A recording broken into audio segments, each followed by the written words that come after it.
because New Mexico will enjoy those who have a limit on campaign contributions. We are at the bottom of the pack in things of this nature. We have no such limits.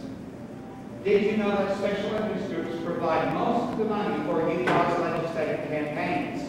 My source here is from the Deseret News, and this quotation of the Deseret News tells you that 81 cents of every $1 donated comes from special interest groups, from corporations, from labor unions, from all kinds of special interest groups you described.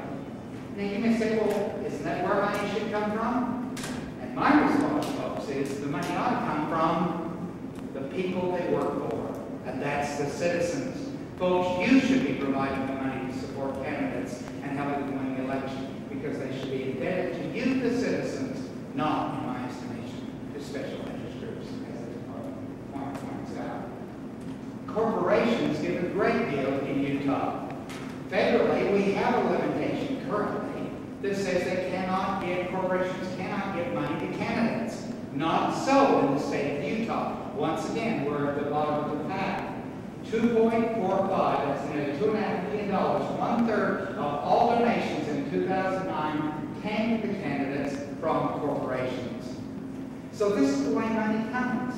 And I'm concerned because I believe when money comes, adherence or belief or agreement or at least ability to listen follows. And they ought to be listening to the citizens instead.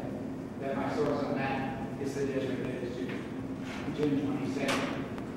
An example of corporations' unlimited contributions. Since in 2006, one Utah corporation has spent over $500,000 on Utah politicians from, and notice this, both parties. In other words, in fact, another thing tells us that they actually give the money out to about 80 of the legislators, Democrat and Republican, so they can get allegiance. $400,000 on congressional candidates and $1 million on lobbyists.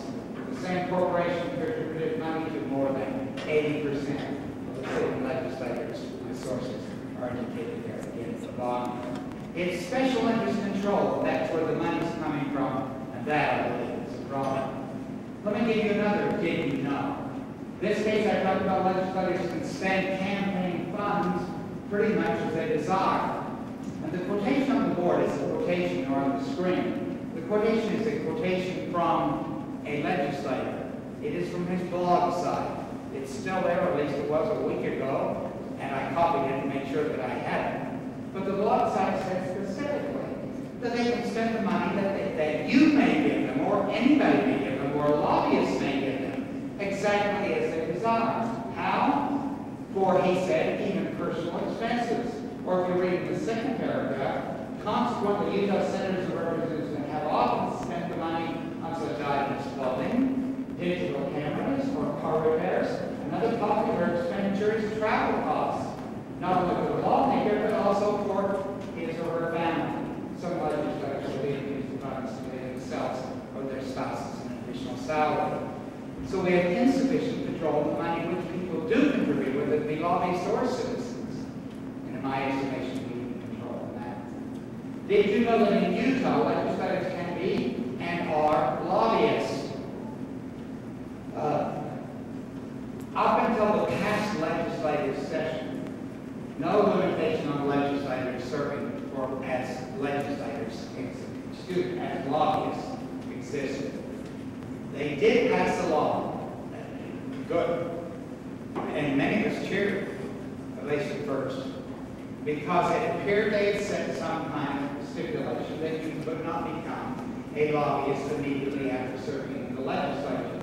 In 2009, the law was passed prohibiting legislators from joining a lobbying firm for a year. Notice specifically, because that turned out to be the problem, lobbying firm. You could do lobbying for anyone else and still do it. You just couldn't be one of those major main lobbying firms. This quotation, which comes to you now, let me source a moment, said, exemptions at the bottom of the bill are so broad that it is essentially useless. The law does not stop a legislator from being hired by a business with which he is associated unless the primary of the business is lobbying or governmental relations. And so, as the newspapers pointed out, I'm sure you read about it, we found out that this, what we thought was a really good reform, didn't turn out to be as good a reform as we thought it would be. And Utah today even allows legislators to be current paid lobbyists. You can sit in the legislature and be a lobbyist. And indeed, that is the case. My sources are listed over the side there. The Associated Press and the Daily Herald and Provo. A problem, again, that needs to be solved. What I'm seeking to do is give you a number of illustrations of what we hope will be solved by the ethics initiative, which we believe must be. One on the lobbying issue, I'll give you one more. In Utah, city legislators can accept employment for lobbyists. This only appeared in the newspaper in the last about week. It's a very current piece of information that I'm putting on the screen now. In other words, I could go to work for a lobbyist and serve in the legislature. Does that give us a conflict of interest? Well, the interesting group of set of circumstances that took place is that this is the quotation, and it's from Colorado.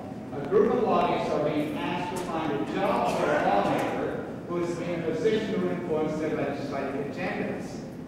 Some member of the legislature has lost his job. He happens to be chair of an extremely important committee in the legislature. And other lobbyists are now going out to other lobbyists and say, let's find a job for this person so we can stay there. Is that the allegiance that we want or desire? I think not.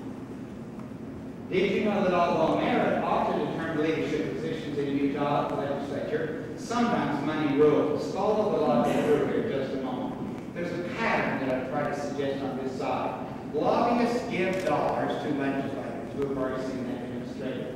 Some legislators turn around and give that money to other legislators. So I get all kinds of money, I give it to you. Not surprisingly, the person who gave the money often then becomes the elected leader.